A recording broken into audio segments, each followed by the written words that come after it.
Welcome to the Whiskey Congress. Honest, open talk dedicated to speaking the truth to those who are open to hearing it. Black, white, right, left. Most importantly, honest, bold, and fueled by good whiskey. In Whiskey Veritas, we are Whiskey Congress. Join the evolution. Welcome back to Whiskey Congress. We have a whiskey to review this week. Now, I should throw in that this is our whiskey from last week that got turned into Irish coffee, which is not a fair way to review a whiskey. Last week, Steve brought us a bottle of John Powers Irish whiskey. Yep. And if you want to give your thoughts. It's actually Powers triple distilled gold label. Pardon me. Which is a little bit of a tease because if you look at the bottom, it looks like it should be called black label, right? It does look like it should be called black label. But I think I'm just nitpicking there. You're injecting racism where there is none in this case. Or is there? No, I don't know. Getting just directly to the whiskey. So it didn't blow me away. And Powers is not really meant to blow anybody away. I don't think it's more of a everyday shot in a beer type whiskey. But it's not bad. Like typically if I'm going to do an Irish whiskey, or if I'm going to do a shot, it'll usually be Jameson. If they don't have Jameson, then I'll go to Tullamore Dew and then work my way to Powers. But this was actually, I think, a little bit better than what their standard offering is. And so, just kind of getting to it, I gave it an 88. I was a little bit more generous. I gave it an 89. Okay. I agree with you. It's basically run-of-the-mill Irish whiskey. A little bit sweetness. I thought it was well balanced. It's smooth. I'm assuming it's 80 proof. I didn't even look. No, actually, it's 86.4. 86. Okay, yeah, so it's a little bit. Yeah, it's a little bit stronger than their their normal stuff. Now, because people are seeing this, we need to explain one other thing. Oh, yes, okay. We are drinking Mickey's Big Mouth. We are drinking the Mickey's Grenades.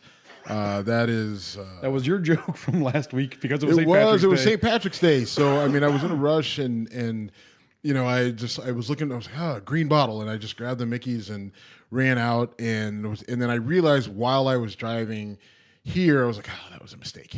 That was a mistake. And so I'm joining the team effort. We will consume this. It's actually it's whatever. It's a malt It's not liquor. bad. It's drinkable. It could be still reserved. It could be still reserved to 11. So I'd rather drink this than like Coors Light. Okay. I'm not a Coors Light guy. I mean, and I don't. Again, I'm not trying to shit on Coors Light. Just I prefer this has a little bit more body, but it is hardly it is a fine malt liquor according to the bottle. We'll give it that. All right. So 88, 89. We disagree by a point for the first time in a while. We've been pretty much dead on in our scoring in like the past 4 or 5 whiskeys. We should also note that we do have a backup. Our backup, we're having a little bit of Blanton's. Yeah, there's a little bit of Blanton's there, so that'll help cleanse the palate. I don't know if I can. Well, I mean, again, it's a good whiskey. It's just not. Yeah, it's fine. It's fine. It's fine. All right. So in the news this week, so much goes on. Fucking A. We should even bring up the Deadpool again. You know what? I mean, I think we have to kind of jump out of that just because there's so much that we so much cover. probably will happen during the show. Right, and somebody else will get fired or booted. I'm still, H.R. McMasters was replaced by H.R. McMasters. John Bolton. Yeah, he was replaced by John Bolton, who was a Breitbart and a Fox News shrill. He's considered a hawk. Hold on. Michael James is watching us as well. And yes, Michael, that is Mickey's. See, that's why we had to do that. We had to talk about that. Am I seeing this right? Yes, Michael, you are. Yes, you are. And I'm wondering, maybe you can't hear us as well, or maybe there's a delay or something like that. But yeah, it's definitely Mickey's. I'm not sure when he asked, but he might have asked before we explained what it is. So that's definitely Mickey's. So there you go. This is not an ad. All right, so we had the but besides aside from the Deadpool, we'd have to reset it anyway. H.R. McMasters was the one who was let go. I said Jared Kushner. You said it was going to be Sarah Huckabee Sanders. Yeah, and I think at this point now, we did have a Deadpool draft, right? Like we each draft 3 guys, and seriously, it's an interesting situation, interesting time over there. Trump's lawyer left. We're still not And sure. John Dowd. Right. We're still not sure what happened there. And I doubt we'll ever get an explanation. They'll hide behind Attorney-client attorney-client Yeah, privilege. that's which- legit, right? I guess. Right. I mean, kind of. I mean, I guess. Yeah, sure. So we won't know what's going on there. But, today I think a bigger issue is we do have the March for Our Lives. It is a rally, a protest in response to gun violence, primarily, the Parkland massacre that happened on Valentine's Day of this year. Nicholas Cruz goes into his high school and shoots 17 people, or kills 17 people, hurts another 17 people, and is eventually arrested and taken down.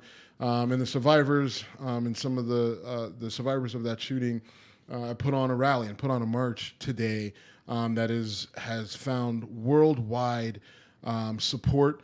It's being covered by all the major news outlets. There are celebrities from every walk of life that are supporting, that are performing, that will be speaking. It is picked up a great deal of momentum. It's happening in Washington, D.C., with satellite marches all over the country, all over the world. I read today that there's going to be marches in Israel, in the U.K., Australia, and a lot of other nations around the world in support of this and looking for change in the U.S. Gun laws and the gun culture in this country. And I put an article out on it today on our website on Whiskey Congress, talking about it and basically talking about how I was not comfortable with it. But before I get into that, Jim, what are your thoughts about this march today? I hate to be cynical, but I don't see it doing anything different.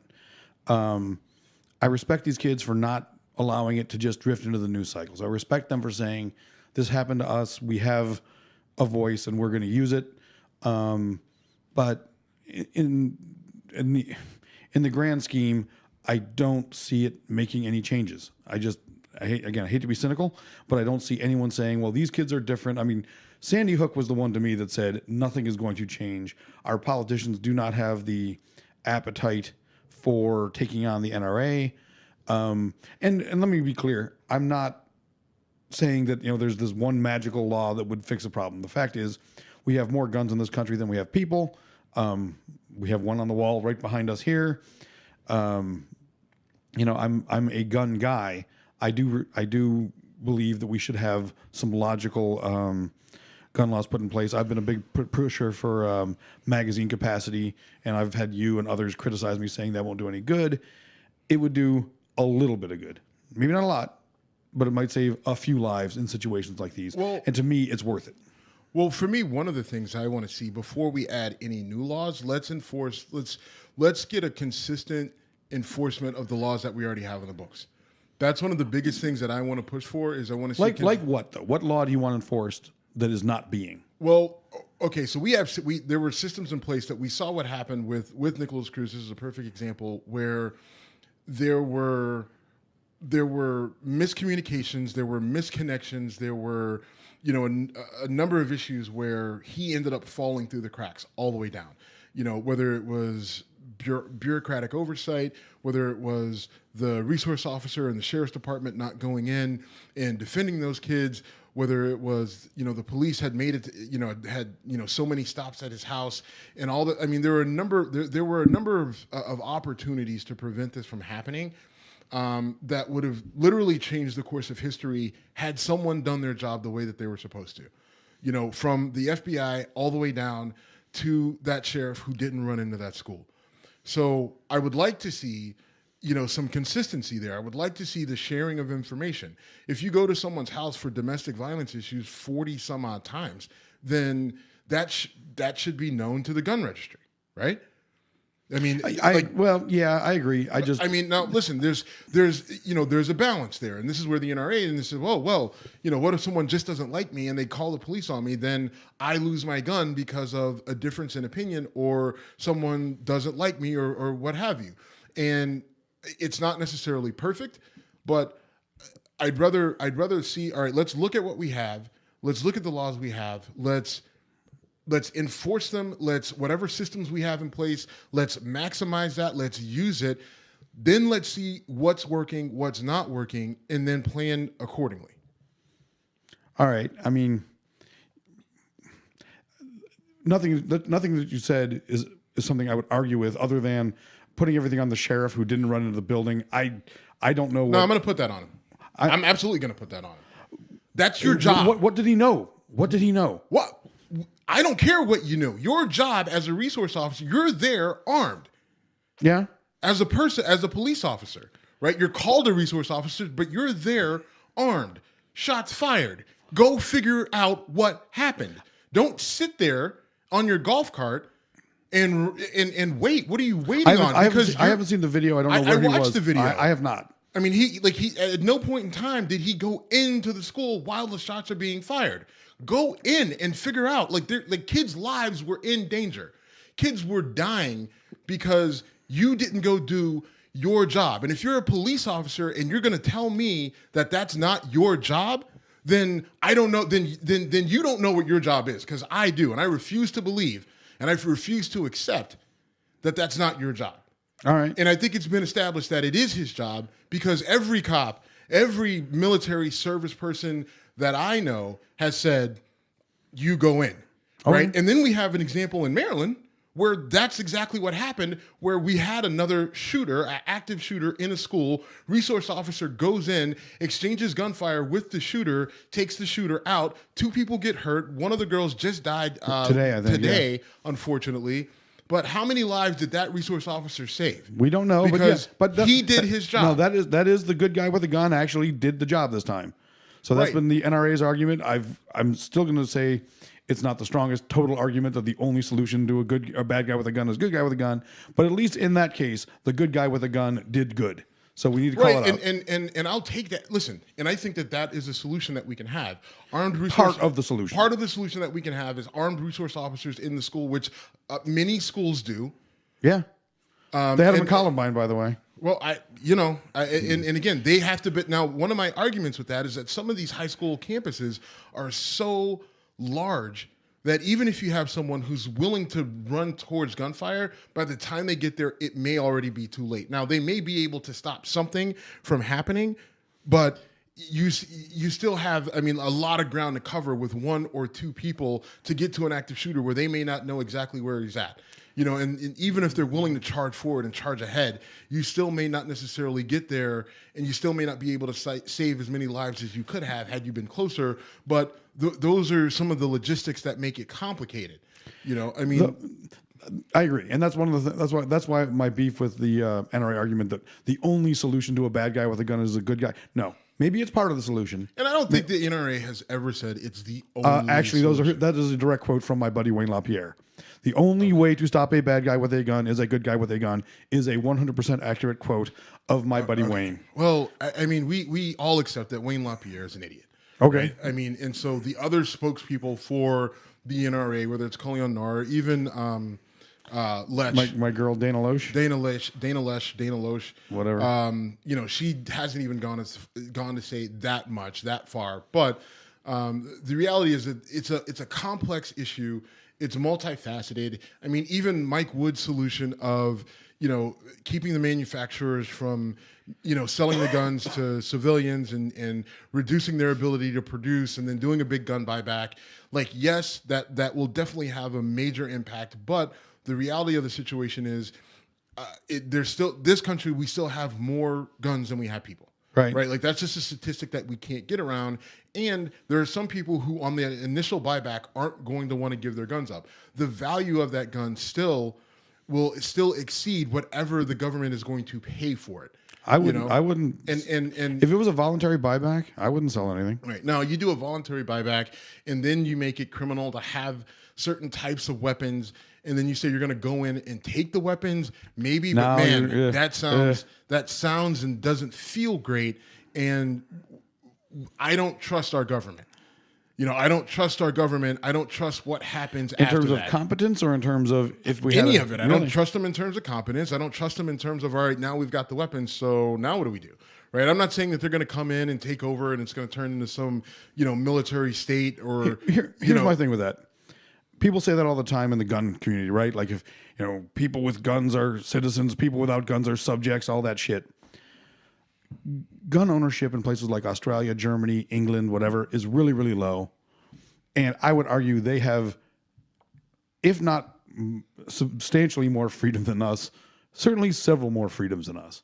Now, they also lack some things. I mean, some of those countries don't have a legal right to freedom of speech. Canada does not have a legal right to freedom of speech, which is fucking crazy, but it's actually true. But I will never forget walking down the street in Germany with a cracked open beer, drinking a beer, walking down the street and saying, this feels amazing. Because if I did this in Cleveland, Ohio, I could get arrested. At that point, you hadn't been to Vegas or New Orleans yet. So that is true. Oh, no, I've been to New Orleans, but a long time ago. Right. But I've been to Vegas. Yes, I felt very free in Vegas too, as you witnessed. as I'm well aware, so free that we lost you. So, but you lost me to near kidney failure, not to brothels. I want that on the record. Whatever. One of my, listen. I was listening to there over the course of this week.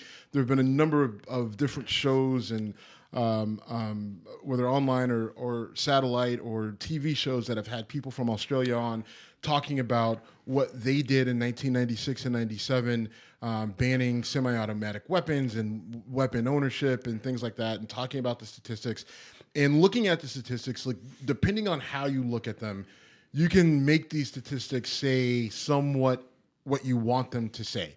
I think that's almost always true, right? Right. I mean, I think the statistics lean towards showing that what they did in 96 and 97 and banning, certain types of weapons and access to weapons has, reduced suicides. It's reduced homicides. They don't see the mass shootings, obviously, the way we see them in the United States. We can even talk about how we see them in the United States, because I talk about that in the article that we've, really based off of, where 2 or more people die in a school setting, that we've had 22 school shootings in the last 20 years, as opposed to the statistics that's thrown out that there's been, hundreds over that same period of time. And so mostly what you've seen in Australia is generally what you say are good things. Now, there are citizens, people who live there, people from there that people, that I know or that I have, some form of relationship with, who say, listen, gun violence is still a problem in Australia.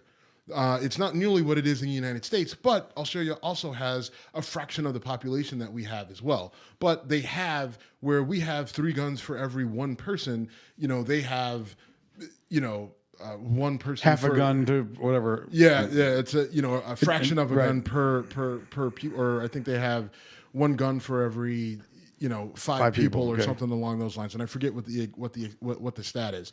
But I think it's like they have 7 times as many people as they have guns. So there's some differences there.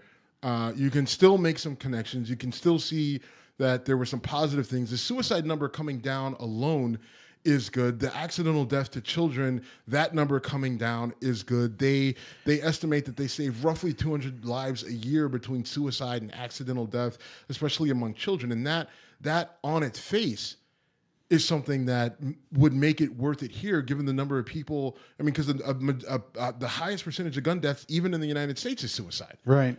I mean, guns make it easy. Let's right. Put I it mean, out there. they make whether you're trying to shoot yourself or shoot someone else, they make killing easier, right? Like, I get it. Guns don't kill people. People kill people. But they make it so much easier to do. And if you have to work at it, people who have to work at killing another person, don't always end up killing them. But if you don't have to work at it and it's easy, you can easily kill yourself, or you can easily kill another person with a gun. You know what else guns do? Set off panic alarms. I get home. So I lock my gun up when I leave town. I take it out of lockup when I get home. I've been traveling for work. I took my pistol out of, I got home late Thursday night, took my pistol out of its locked case, threw it in the drawer next to my bed where the panic button for my alarm system happens to reside. And I wasn't thinking about that, and I landed it on top of the panic button, setting off the alarm. Okay. So, new rule. How about we just stop throwing pistols around? There's that. I just dropped it into the drawer. I just happened to drop it in the drawer on top of the... Again, why don't we Why don't we Sorry, just if that, stop? I thought that story would amuse you because all of a sudden it there's did, alarms going off. I'm getting a call like, "Sir, what's your password?" I'm like, "I don't remember my password. Hold on, let me guess." And I guessed, fortunately, right. I dropped my gun. Oh, he said there's a gun, and now, Yeah, now I'm you have getting shot. now you have a SWAT team. I here. thought you found that funny. I thought it was. It is funny, okay, but I'm just my suggestion. watch where you put your pistol down in the drawer next to your Right. bedside. Yes, Let's be a little less right. aggressive with the pistol fair. throwdown. I was tired. I probably didn't need to get the gun out of that particular moment, but that did happen to me the other night. All right, so we're talking about Australia, and now we got to talk about the Australian woman that was killed in Minnesota. The officer that charged with her death is now being charged with murder and manslaughter. We've seen this movie before, right? This is going to be one of the weirder cases because he is, I want to say, Somali. Yes, he's a Somali immigrant. So he's a Somali immigrant who shot a very attractive Australian white woman. And I only bring these things up because they're going to come up in the media. I know it shouldn't matter from our legal standpoint, but a jury will see this, and it will kind of put a referendum on the racial implications of that. And my prediction is that, like all of the other officers involved in accidental, careless shootings, this guy will walk as well. I don't want to come off as anti-cop. I don't think this guy's a murderer, to be honest with you. I think he's an incompetent police officer who, in the course of performing his duties in a really poor, badly trained fashion, led to the death of someone that should not have died. And in this case, it is ridiculous. I mean, if you felt threatened by this person, I don't know how you got the badge in the first place, so I'm blaming the system, not the guy. Not saying that the guy shouldn't be held criminally responsible in some way. I just can't see it being called murder. Well, the way they charged him with murder and they charged him with manslaughter. And what that tells me is that they're looking for a conviction, right? They're saying, ideally we want to convict him of murder, but you have the option of manslaughter. And if we can't prove the case against murder, in that process, we should be able to prove the case of manslaughter. And if manslaughter means negligently causing a death, I don't know how you're not guilty of that in this case. Right? I mean, he fired a shot at an unarmed person. Yes, he was responding to a crime scene, but to say that this guy was not, legally responsible for this woman's death is, in my opinion, crazy. But we've seen plenty of cases where officers were involved in deaths that, the shooting in Arizona, which now we got a white cop and a white guy, throw in multiple, going back to this one,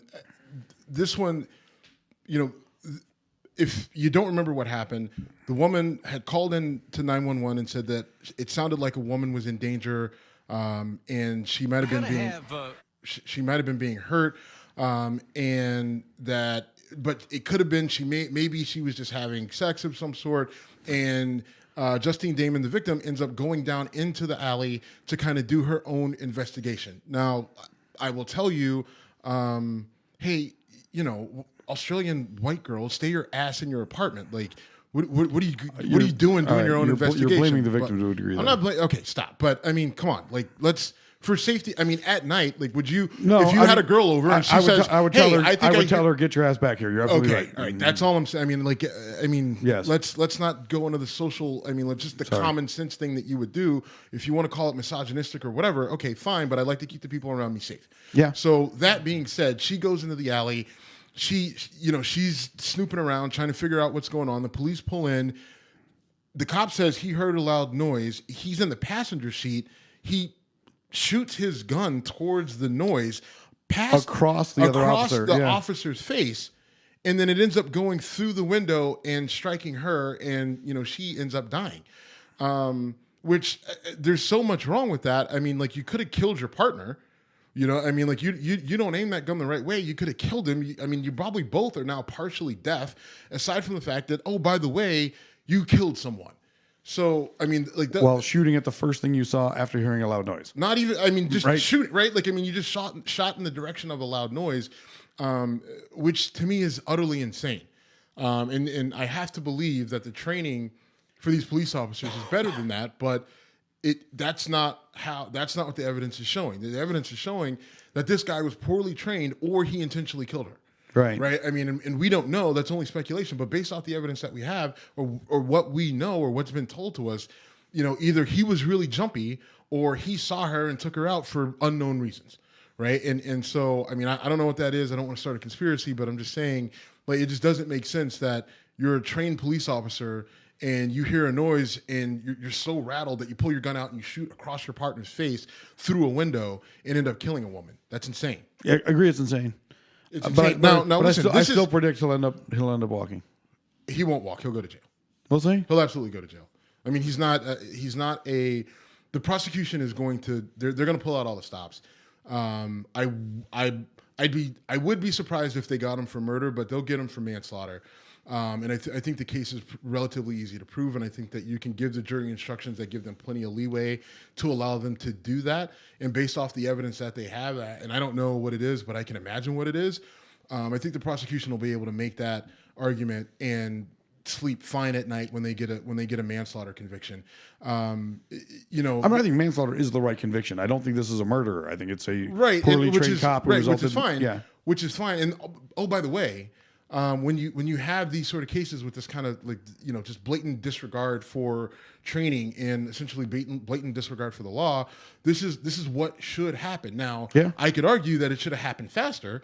And from reports that we have, there was a lack of cooperation from the other officers, in the police force, which that is a whole other problem, right? Like, why are these officers not, like, you have listen, he may be a good guy, but his bad actions are giving your entire police force a bad rap. You don't necessarily have to throw him under the bus, but you need to be honest about what happened, because this is the reason why you have NFL players protesting, right? Not necessarily for Justine Damon, but yes, for Justine Damon, because this is the type of action, like, this happened to be an attractive white woman from Australia, but this happens too many times. Disproportionately, it happens to young black men, right? We just had a case of it in Sacramento. This is a bad one. Right. I mean, Stephon Clark was in his grandmother's backyard. She said people always bang on the back door because the doorbell doesn't work. And the police were chasing someone who was breaking into cars, allegedly. And they run into his backyard because there was a helicopter above and said, hey, he's in this backyard. So they run back there. And apparently he was walking towards them with a cell phone, yeah. And they unload 20 rounds in him. And they end up killing him. And there's camera footage. Did you watch their body cams? I heard the audio of it. I was driving. I did not see the video. So fill me in. So, I mean, the video doesn't, I mean, it shows the officers running, flashlights, bouncing, bouncing, and it's dark, and they get around the corner. Or they get to the corner of the house where, of the backyard where he's at. They scream some commands. They never announce themselves as police. You can't even really hear if he said anything or what he was saying. All you hear is them scream gun, and then unload on him. How many officers fired? 2 or 3? 2 officers. Two officers. So they fired on average of 10 rounds apiece. Right, which would have probably would have emptied their clips, depending on what they have. I don't know what their okay. I don't know what they have in California, but I do know that high cap magazine for a Glock is going to be 15 rounds probably. Right. I mean, again, I don't know what they were carrying, but I don't know how many rounds each officer shot. Right. But we know 20 rounds were fired. And then they didn't give him help. They're sitting there yelling, "Hey, sir, are you okay? Are you able to respond? We're not going to come over there until we're sure that you're not going to shoot back at us." And they go through this whole thing, which is that procedure? Probably. But, I mean, you just fire 20 rounds in his direction. So, what are you doing? I'm trying to set this up, and it keeps playing automatically. Keep going. Stop touching it. Keep going. Listen, I got a 3-year-old. I got to deal with this shit all the time. Anyway. So, the kid is he's been shot however many number of times, and he's laying there. They're yelling at him. You can't really hear if he's making some sort of noise. And, if he was shot at 20 times, it's not clear how many times he was hit. And if he was making noise, whatever it was, there's some assumption that you could make that he's probably not in a condition to be able to shoot you. Now, the police are going to say, well, standard procedure, you can't take that risk, and we got to make it home safe. And you know, if he doesn't, then that's on him. Which, to me, that's part of the problem, right? That mentality of I have to get home safe at all cost, right? That, to me, sounds like it's us versus the rest of the world, no matter what. So if you do anything that even gives me the hint that I might be in danger, I can therefore shoot and end your life. And if I'm wrong, so I can go home, and if I'm wrong, it is what it is. There's really no repercussion unless I walk up to you and shoot you in the head for no reason, right? But as long as I say gun and afterwards I say I feared for my life, then right, and so that because of that dynamic, you have this, right, where they can easily say, we were justified, it was dark, we feared for our life, yeah, it was a cell phone, but it could have been a gun, and since it could have been a gun, we were right in shooting. I mean, it's dark and it could have been any number of things. And so maybe before pulling the trigger, I don't know. I mean, it's a tough call, and we've had this conversation multiple times before, but this one definitely doesn't feel right. It's dark, you're running, you have a helicopter up above. Someone could have, you got one guy who's trying to run away from the police, who may have been breaking into cars, zigzagging through a neighborhood. You got another guy who's trying to get into his house. That guy gets confused for the guy who's breaking into cars. Or maybe he was breaking into cars, but breaking into a car shouldn't be a death sentence. Agreed. And our buddy Mike Wood will tell you that pretty much anything can be a death sentence based on, but think about but if you think about what he's saying and you look at this, it's all right. The guy was breaking into a car, and as soon as he ran from them, they were put on alert that he's not complying. And since he's not complying, then Mike Wood would also tell you that police training is woefully inadequate, and they should be able to handle situations like that. I think you're agreed. Okay, agreed. Agreed. But we need to get Mike on the show again. Yeah, we could do that in the next couple of weeks. But I think, again, we have another situation where and the whole body cam push, right? We push for body cams, and what has that gotten us, right? It's gotten us more information. It's gotten us more information, but it still leaves you with, well, again, he didn't comply. I feared for my life, and I need to go home at night, and if it cost someone their life because they didn't stop for X, Y, or Z, no matter what the crime, then so be it. And that seems to be acceptable in our criminal justice system. It does seem to be acceptable in our criminal justice system, and that is fucked up. To me, it won't work for the Somali cop in Minnesota. I guarantee. Was there a body camera involved in that? No, there wasn't a body cam. There was no body cam, and I don't think.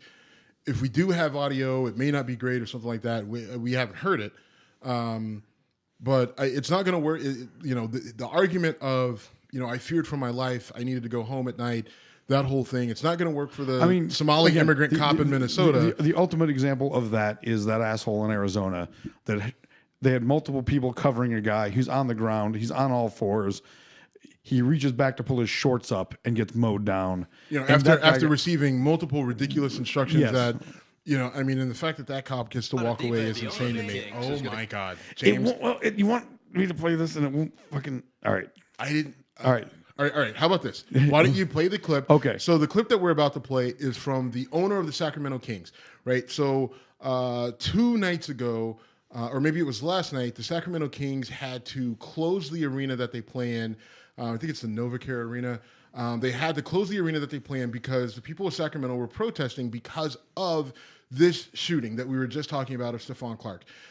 And so when they closed it, the owner of the Sacramento Kings came on the PA system and he addressed the crowd.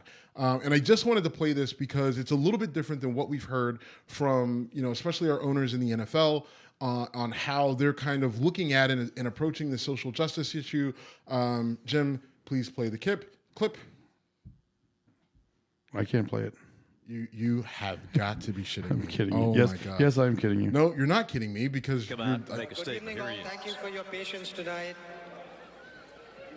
On Sunday, we had a horrific tragedy. To our Facebook Live crowd, we're in our actually listening to a community. clip right now, which I And on just realized behalf you can't of hear. the players, So I do apologize. The executives, ownership, and the entire Kings family, I first of all wanted to express our deepest sympathies to the family.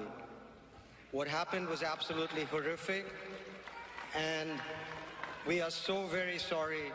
We're so very sorry for your loss. I also wanted to say that we at the Kings recognize your people's ability to protest peacefully, and we respect that. We here at the Kings recognize that we have a big platform. It's a privilege, but it's also a responsibility. It's a responsibility that we take very seriously. Okay, go ahead, cut it. And we stand here before. So that was the owner of the Sacramento Kings, and we apologize to the people watching on Facebook Live that you can't hear that. We're running it through the soundboard so that you could hear it on the podcast and the other platforms that we play it. So we do apologize for the downside of doing the Facebook Live thing. We're working it out from a technical standpoint, but thank you for staying with us.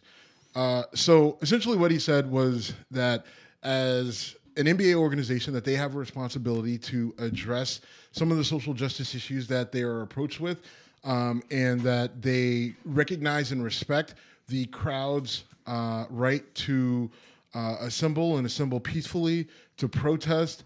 They apologized and gave their condolences to the family, and they offered their support to the Sacramento area in any way that they can. They want to help, and they want to help prevent something like that, what happened to Stephon Clark, from happening again. And I just thought that was a lot of compassion from an owner, when these owners don't have to be compassionate because they're the owners. They have the money, right? I mean, they could easily say, everybody shut up, players play, fans watch, and we don't care about what's going on. Leave your politics to the door, basically. leave your politics outside. I thought that was a great move by the owner, and it was different than what we've seen. It's interesting because, in the NFL, the first owner who really came out in support of the players was Saeed Khan, who owns the Jacksonville Jaguars. And he is of Middle Eastern descent. I think he may be, I don't want to guess at his country of origin, but or his nationality, but he was one of the first to come out and say something, and it kind of in support of his players. And we see the owner of the Sacramento Kings. I'm not sure of his nationality, but he's not white, right? Mm-hmm. And not that we care, but there's a trend there. Our white owners aren't saying anything, but the brown ones are. And this is Asian. This guy's Asian, I believe. Indian or Pakistani. Which is Asian. Okay. All right, you and your. Anyway, so unbecoming. But anyway, that was different, and I thought that was a good move. Now, will it be embraced by conservative media? No, they'll come out because the conservative media, anything that deals with social justice, the conservative media says, well, that's liberal politics, and we can't get behind it. Why? Conservative media is okay with citizens being shot by the government. I don't know. Because just based off of conservative politics, you would think that they would say, hey, that's too much government and that doesn't make sense. And hey, right, Second Amendment, right to bear arms, which they kind of make that argument, except for in these particular situations. But I thought it was a show of compassion, which I think is a breath of fresh air from the sports aspect of this. And especially the NBA had pretty much said, after all the stuff that got said about the NFL, the NBA had pretty much said, okay, we don't want this getting into our game. So please, leave it at the door. And they've never infringed on LeBron and Kevin Durant and these other guys who've been pretty aggressive on Twitter and saying some things. But they've said, on game day, leave that shit out. And now an owner steps up and says... Well, that's actually... So the NBA a long time ago said you have to stand for the national anthem. That is why... That's what got... It wasn't... the guard from LSU, Chris Jackson? Yeah, who he converted. Abdul Roof? Who am I mixing up? No, you did butcher his name, but all right. Mahmoud Abdul Raif. Okay. He ended up converting to Islam, and then he wouldn't stand, and then I ended up getting him banned from the league. I mean, he wasn't officially banned, but He was blackballed. right, he was blackballed out of the league, and it was a league policy that you stand for the national anthem. It's been that way. They haven't changed it. My argument for the NFL all along has been they should have taken that as soon as they came out for the national anthem and made it a league-wide thing back in 08 or 09. Then they should have immediately said, oh, by the way, it's part of the collective bargaining agreement that every player stand. And have a little foresight. You have a lot of people who make a lot of money on your legal team in the NFL to see that it could be a problem. And you had an issue in the NBA as a reference point, and you could have avoided everything that happened. Now, they didn't, and it cost them, maybe not a ton. It cost them money. It cost them viewership. It cost them support. Not a ton, but they could have avoided that. Now, a lot of people are going to say, oh, but the protests were so important and we had to have them. And Colin Kaepernick is the man of the year. Okay, fine. But I'm just thinking of this from the angle of the NFL and from a business perspective, right? Because that to me, I think that there were some other things involved with these protests that went awry, that caused some problems for the messaging. And you'll have that in a protest where you can't control everyone. But I just think there were other tentacles to it. Agreed. Without rehashing it. We can go down that road for hours. And one other thing about the killing with Stephon Clark. So DeMarcus Cousins, he's a center in the NBA. Well known. He's temperamental, but he is a rebounding machine. He can score. He's just a big athletic guy. Who no longer plays in Sacramento. He actually is down in New Orleans. He recently got injured, but he offered to pay and is paying for the funeral of Stephon Clark. And this is not the first time that this has happened. There were 2 high school football players in Sacramento who were shot and killed, and he paid for their funeral as well. And he's also known for contributing money to local high schools, local charities, and nonprofit organizations that help troubled youth, and is known to be very compassionate in the community. He's got issues in the locker room. He's temperamental, and I think part of it is that he's empathetic and he's emotional. I think he sees problems and he wants to help them. And I think his emotions get the better of him in sports on the court or in the locker room.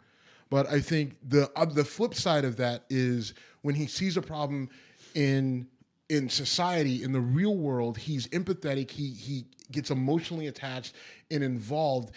And when people say, well, what are these guys doing besides protesting or complaining to the media? You have an example. This is what they're doing. They're taking the burden off of this family. How much money has he donated to help kids, and whether it's getting them into college or keep them off the streets and things like that. And that matters. LeBron James has put 1,100 kids through school and they didn't have to pay a dime. He basically went on his dime, whether through his charity or money that he donated. That matters. That's 1,100 lives that have been impacted in a positive way by a black athlete who has an issue with some of the things that are going on in his community or communities like his, and that's the impact that some of these guys have. And that's the important flip side of some of the protests that we see. And there's guys in the NFL who do the exact same thing. Some of those guys took a knee, and when people say, well, what are you doing to make it better? And I said that to Colin Kaepernick because when he first took the stand, he hadn't done anything. And, we called him out, and then not necessarily in response to us, but he said, listen, I'm going to give $1 million to various charities, and I'm going to get involved, and I'm going to go see how people live and how they live their lives. And that's what he did, and he had an impact. And that's the important, if you're going to make noise about it, then come with solutions and come with something to actually make it better and advance the situation. And that's what these guys are doing. So our hats off to Boobie Cousins. Hope he gets back and has a solid season and maybe ends up with the Cavs. And that wouldn't be so bad. We should all talk about how LeBron James has been playing ridiculously lately, but let's not go to that now. Okay. Because holy shit, he's been I can sum it up. He real good at basketball. He is real good at basketball. All right, so we were talking about being on Facebook Live. I wrote an article on our website, whiskeycongress.com, ding, about Facebook's responsibility in the whole, Trump election thing. And I'm a huge fan of Facebook. I love Facebook. I'm on it almost every day. I like Mark Zuckerberg. I like him as a businessman. I'm the complete opposite. I hate Facebook. I know you do. I hate it. I don't have a problem with Mark Zuckerberg. I love it, and I love hate it. I hated the movie. I love the movie. I read the book. I love the book. Yeah, I literally only have it to make sure my family knows that I'm alive and that my daughter's still cute. Well, your daughter is still cute, and you use Facebook every bit as much as I do.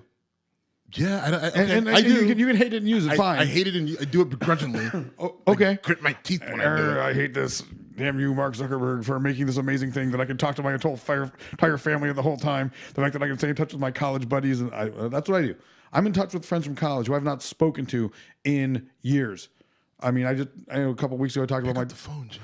You know what? I should. Pick up the phone. Oh, stop it. Don't you shame me. Reach Don't out. you try to shame me. Reach Don't out. you try. Don't even try this bullshit. Reach out, Don't brother. even try this bullshit on me. Jim, touch my hand. I'm not touching your hand.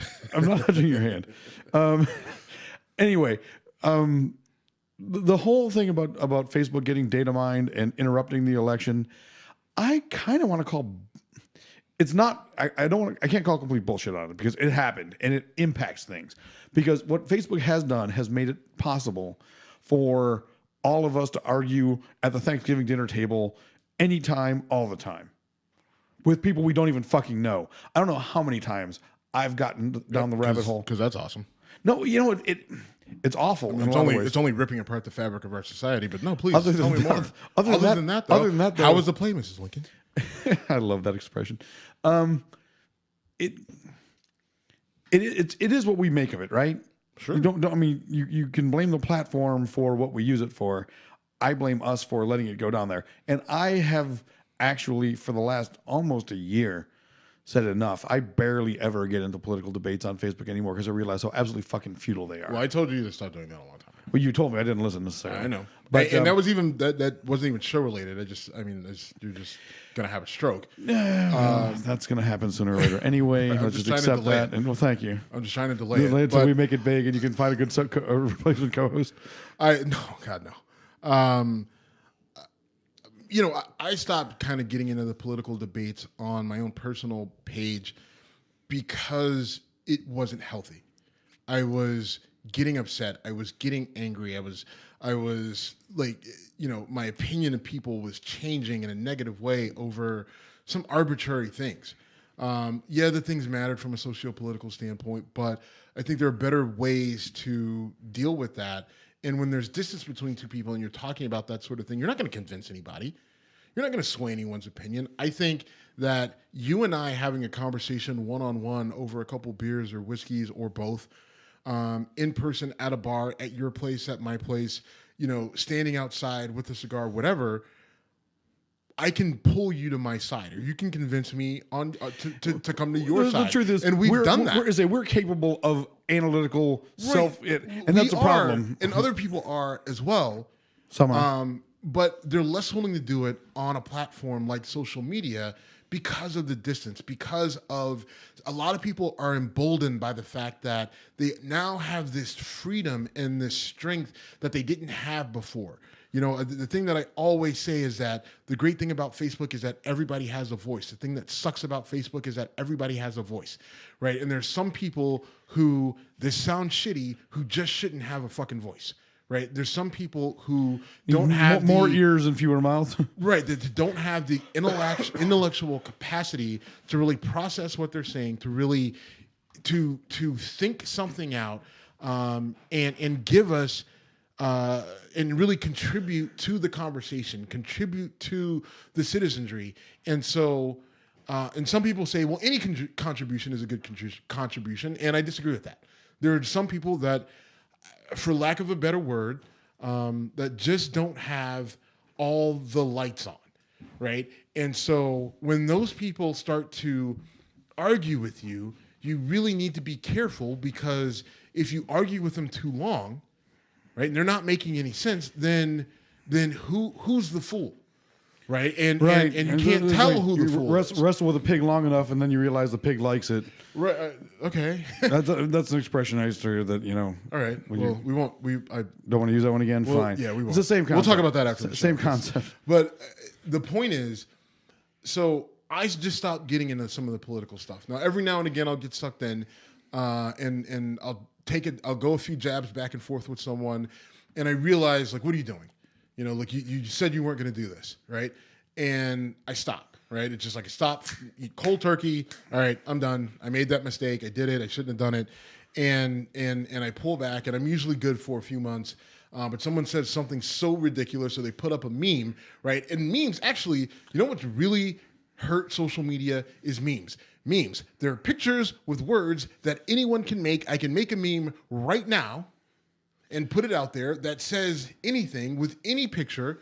And there are people out there who will take that, post it, and fight it and defend it as if it is the gospel, right? Delivered to them by God himself in the burning bush, right? If I put something out there, whether it's, especially from a political standpoint, whether it's liberal or conservative, and knowing what pushes their buttons, and I say something that the conservatives like, and I put a picture out there that makes sense, and I put the words that they want to hear, there are people who will take that and then circulate it like wildfire and then defend it at all costs. And the same thing with the progressives and the liberals. They'll do the exact same thing, right? And that pervasive behavior on social media is one of the biggest issues that has hurt us over the last 3 years, right? We've just seen sort of a regression in fucking common sense because of this.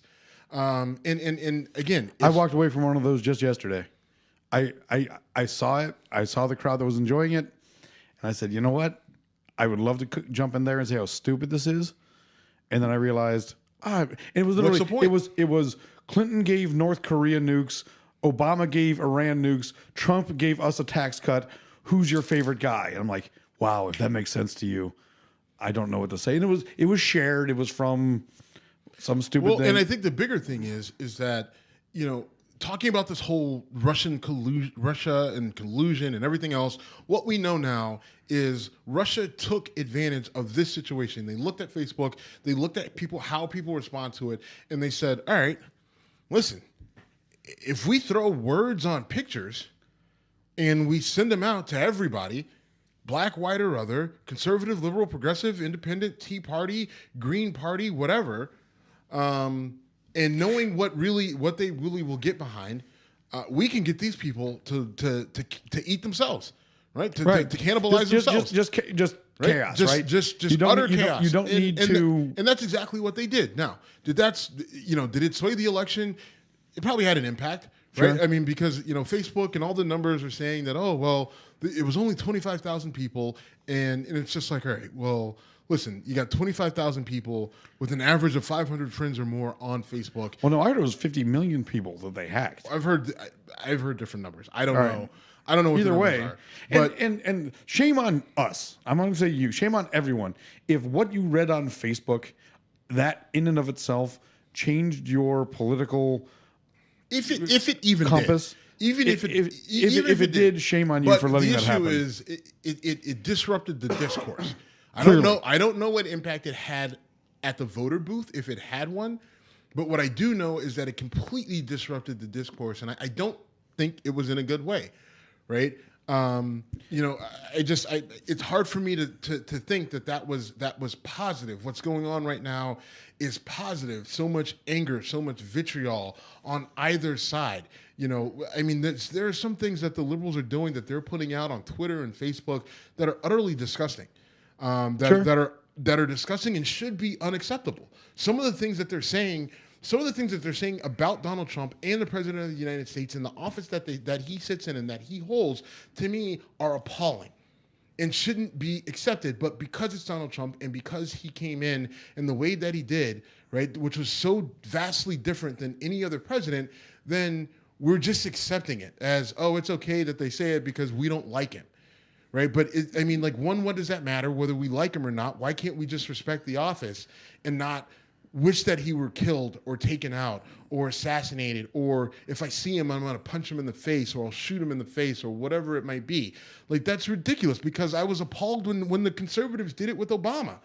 Right. Ted Nugent threatened to kill him. I put up something on Twitter. It was 9 different screen grabs of conservatives threatening the lives of Obama, his kids, his wife, his family, or anyone who supported him, right? There were 9 different screen grabs from Twitter or Facebook of people who just said, just awful things about our president, Barack Obama. And a lot of it was rooted in race, and some of it was just anger and hate. And it wasn't good for Obama. I don't think it's good, or it shouldn't be acceptable for Trump. I agree. Now, I will say that the attacks on him, on Trump, meaning based on behaviors that he criticized Obama for, or in this case, in the case of all the sex stuff that Bill Clinton got attacked for a consensual relationship in the Oval Office.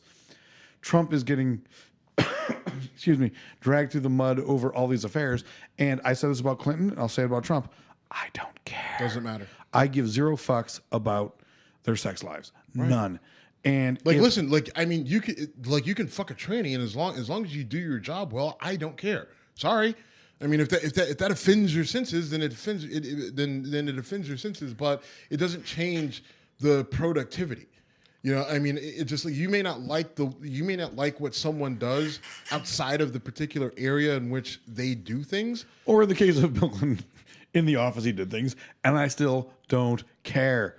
Get laid in the get blown in the Oval Office and then do a good job. Good for you. Or do it simultaneously all together. I'm signing a treaty and I'm blowing a load. that was one of my bits in stand-up was, that's the most awful thing you can do in the Oval Office. I'm like, I think it's the most awesome thing you can do in the Oval Office. Do good things for America while getting a beach. Doesn't get much better than that. Beach. That just makes it sound like it smells. I don't know if I buy that. Well, all right. So we're almost at an hour, and I do want to talk about a whole bunch of things, but I want to quickly talk about something I saw on Bill Maher last night. Okay. Because I'm watching Bill Maher's show. I know you are an occasional watcher and not a fan. So I watched the show last night. Okay. And I'm not a fan of Bill Maher because he's a pompous ass. Fair. He went to Cornell. It's an Ivy League school. I mean, he went to Cornell in 1978 or whenever he graduated. So you're old, Bill. But I mean, he's just kind of a jack off. I don't like the way he presents. I think that he thinks he's smarter than he is because, again, he went to Cornell. And I'm sure if you meet him, he'll tell you. And he doesn't present well to me. I don't understand why he has a show. He's not funny. It's obvious that they have a laugh track on that show. I feel like the crowd is just sitting there like, what the fuck are we doing here? Why did we come here? Anyway, I disagree on some of those things. I do agree he's a pompous ass. There's no denying that. I think he's funny.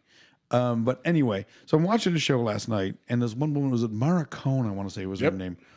And so I didn't know who she was when she was introduced. I've done some research. She's a conservative pundit. Yeah, now I've done some research, and I'm not so surprised. But something had said about conspiracy theories. She's said something to the effect of, you don't believe in that conspiracy theory that the CIA started the crack epidemic, do you? And Bill Maher was like, well, no, of course not. And I'm thinking to myself, that's really not a conspiracy theory. That's pretty much a proven fact at this point. I mean, all right, to say they started the crack epidemic is probably poor choice of language. Well, my question is this. Is it actually a proven fact? What are you basing that off of? I know you're going to say yes. What are you basing it off of? I'm basing it off of, among other things, John Kerry's testimony in front of Congress. I mean, right, it's been challenged, and there have been serious political figures who have said in front of sworn testimony that, yes, the CIA used cocaine sales to fund paramilitary activities in the Contras in the 80s. I think that's verified fact might be too strong. So if you go back and you look at what was actually said, and you go back and you look at the DOJ's reports, and now listen, if you go back and you look at what's documented,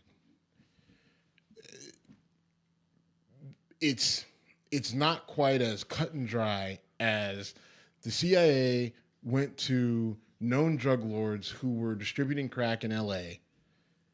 And I'm not saying that this is what happened. All right. It's not as cut and dry as CIA went to drug dealers from Nicaragua and said, yes, we know that you're dealing cocaine in South Central LA.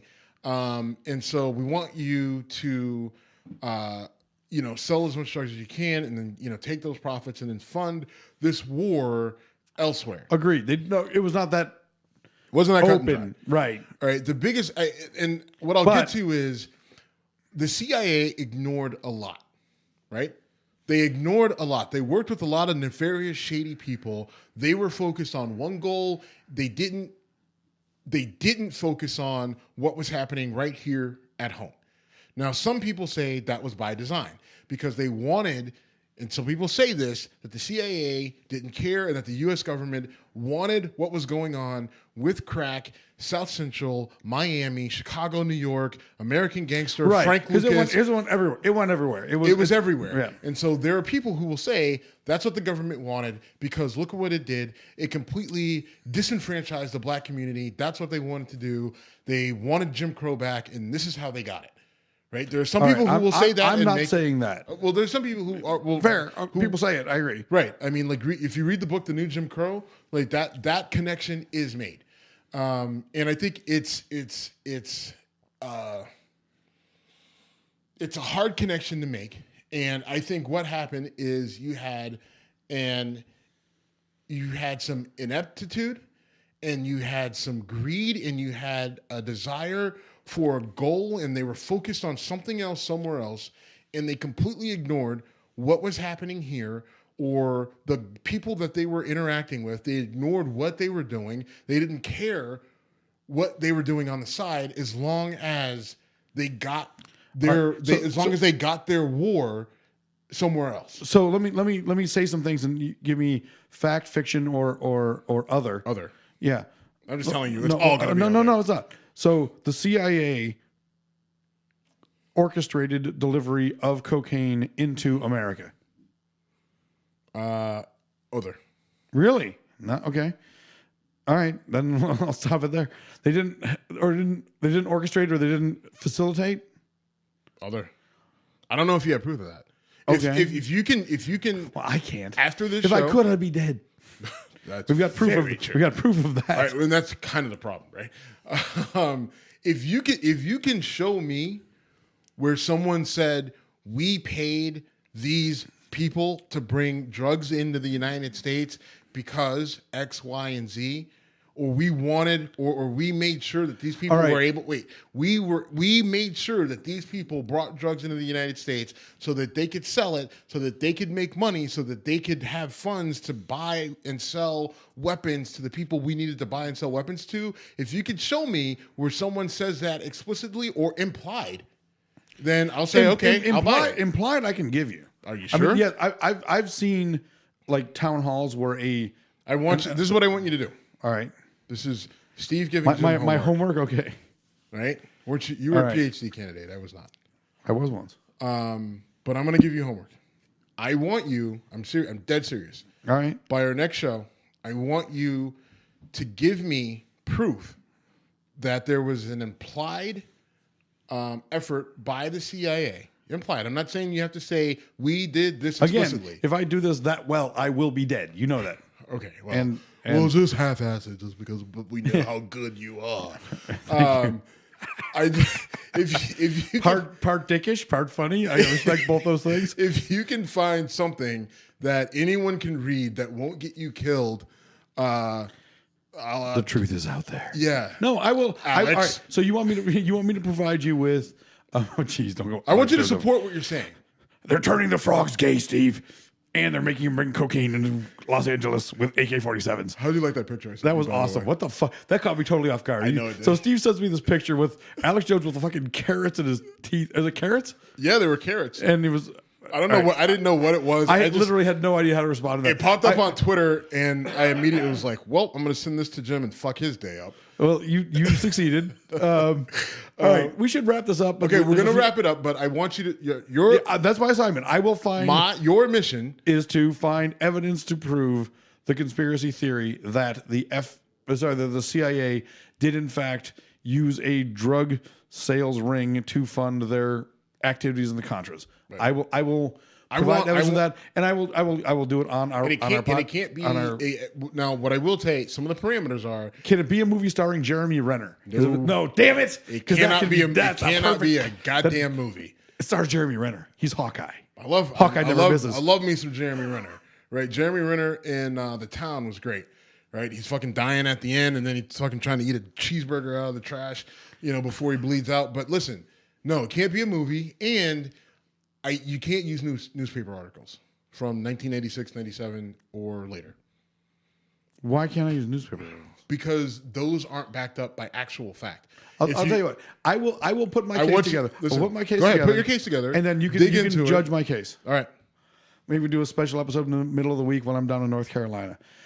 North Carolina. All right. So the super fight is possibly going to get interrupted because Joe Wait, are you talking about Canelo and Triple G? Yeah. No, an even bigger super fight. What? Trump versus Biden. Dun, dun, dun, dun, dun, dun. How fucking ridiculous is this bullshit?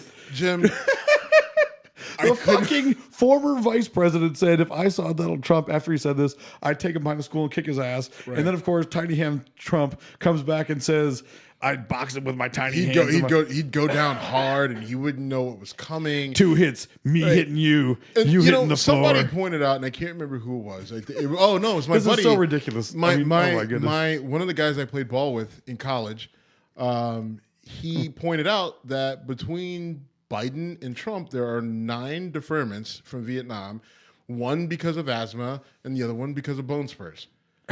All right, and this is Tommy Toughnuts 1 and Tommy Toughnuts 2. I'm not going left or right here. It is Right, so I mean- embarrassing that our former vice president and our sitting president are talking like It's awful. 14-year-old Right, tough guys. It's awful. I mean, if I could somehow, I would ground them both. Like you're just both fucking grounded. Like what do you like, Joe Biden? What? Listen, man.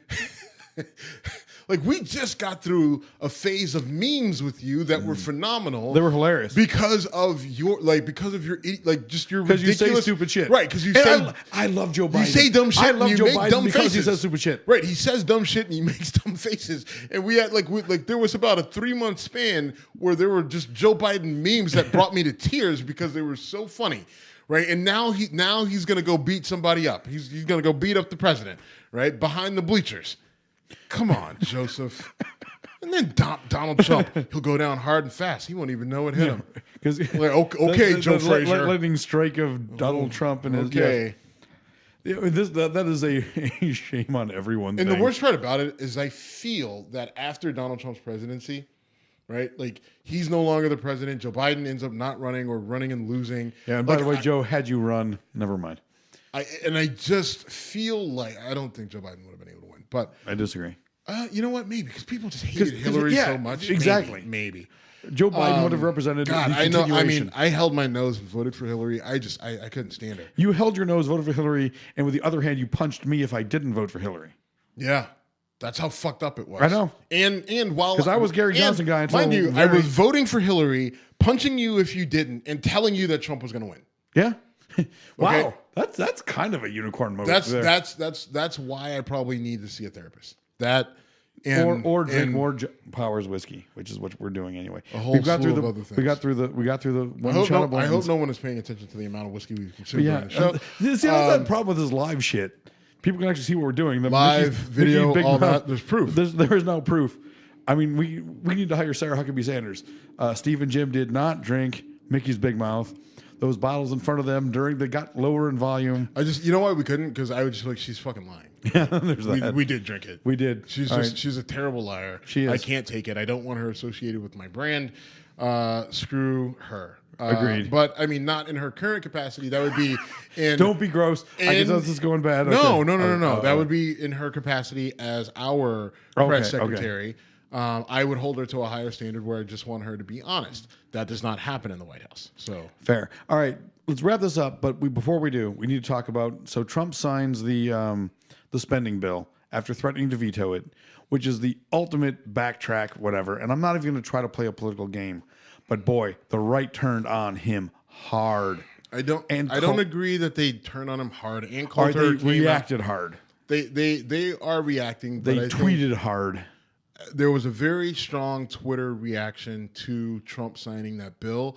There are some levels of betrayal because you're not getting a wall, you're not getting Border Patrol agents, you're not getting a lot of the reforms that you said that you were going to get. But I think cooler heads will prevail. I think you'll have another scandal or transition or something that'll happen in the next 3 days that will easily, which is an eternity in our current political. It is. I mean, but something will happen that will split everybody right down the middle again. We'll forget about it. I mean, like, you know, Trump. Trump already tried, right? He already tried to bring back the transgender thing. Well, I mean, and like no one even. No, it didn't. I think he wanted that to be the, oh wait, I'm back on your side. Right, like, and no, and sorry, not good enough, Donnie. Yeah, but I mean, like, think about this. I mean, he tried to stir up the whole thing about DACA. Nobody bit. Right? He was just like, hey, the Democrats won't do anything about DACA, and like no one said anything. Like no one gives a shit. Right? Democrats are just like, yeah, no, we're just not going to touch it. Conservatives are just like, okay, we're over it. And they're just like, all right, come on, Don, move on. I think in a couple days, something will pop up that will grab everybody's attention, that the Democrats will dig in, the Republicans will dig in, progressives, conservatives will dig in. Breitbart will bring up the fact that this whole spending bill thing happened, but they ultimately will support Trump because who else are they going to support? Right? I mean, they've anyone who's criticized Trump, and that's almost everyone. And if they haven't criticized Trump, they're probably in the administration right now, and so they're not going to be running for president. So anyone who like whether it's Breitbart or it's Fox or the rest of these conservative pundit pinheads, a la Bill O'Reilly, they have made their bed and now they have to lay in it. Right? They made their bed and they have to lay in it with Trump, and that's who they're going to support. Right? There's no one else that's going to come out that's going to be any crazier than Donald Trump that's going to allow them to say, screw you, Donald Trump, this is going to be our champion. That person's not out there. Right? It's not going to be Ted Cruz. Obviously, Marco Rubio doesn't have the balls to do it. There's just I don't see anyone else out there unless there's just some psychopath mayor somewhere in some city in some city in Alabama, right? Who I don't know. Maybe Roy Moore says, you know what? You couldn't get me in the Senate. I'm running for president, and maybe that's the guy that they get behind. I'm not expecting anyone to challenge Trump for the throne. Okay, so, actually, other than Jeff Flake, I think Jeff Flake might do it. Yeah, but they won't get behind him. Who won't? The Republican establishment? The Republican. I'm not sure I agree. I'm saying your conservative media, Fox, Breitbart, they're not going to get behind a Jeff Flake, and the people who support Trump in terms of. All those people who watch Breitbart and Fox News and rely on that as their Bible of information, they're not going to get behind a Jeff Flake. Ultimately, they will come back to Donald Trump. I promise you. You're probably right, but I'm not. Man, accept that shit. It's okay, Jim. It's okay for a black guy to be right. Just accept it. It is. I'm sorry, but you're black. What it is. You're black. I can't accept it as right. Well, you're Mexican. I can't accept that as being right. And that being said, I'm about to call ICE on you and get your brown ass deported, sir. Back to Poland. All right. Should we shut this down before we get really stupid? Mm-hmm. All right. That's probably a good idea. All right. Anyway, Whiskey Congress. We are at Whiskey Congress on all social media. We are whiskeycongress.com. We are now affiliated. Hey, by the way, check us out with Political Storm. I jumped the gun on that. Yep. We got stories on there. This will be on there. The video, hopefully some of the video comes out. I have no idea how that shit's going to work, but we'll figure it out. We have now powered our way through the 6-pack of Mickey's Big Mouth, bought by you as a joke, and I accept it was funny, but now we're through this shit. I'll have some homebrew ready, available soon. We are Whiskey Congress. We are out. Thank you very much. Thank you.